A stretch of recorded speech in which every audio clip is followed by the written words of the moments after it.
Sir Steve, here's the 1K for Luningning.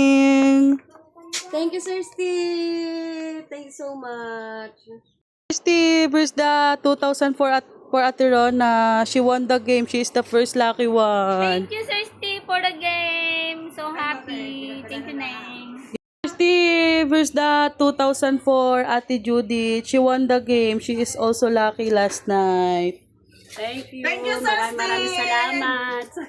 Thank you, Sir Steve. Kahit di kami napili. Sir Steve, salamat. Steve, he is Ate Shane's husband. He also won the game. 2,000 for you, Kuya Wow. Thank you po, Sir Steve. Tsaka sa iyo. Thank you po.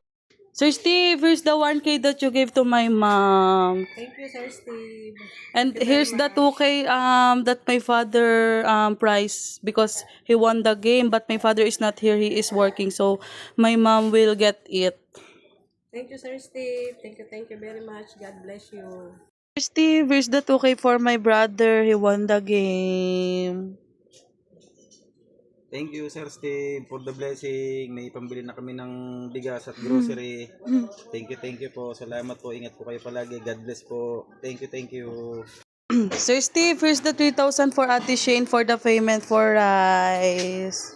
Thank you, Sir Steve. God bless always. We love you. Take care. Love you always, sir.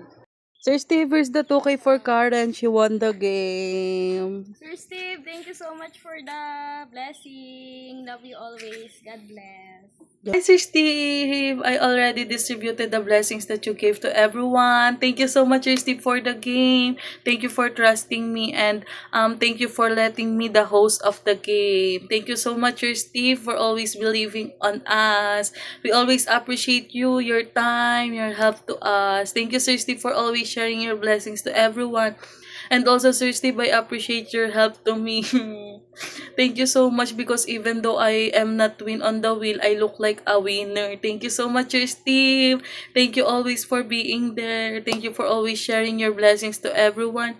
Thank you for always making us happy, Sir Steve. Love you always, Sir Steve. Please take care and don't forget your medicines. We are always here for you. Love you, Sir Steve.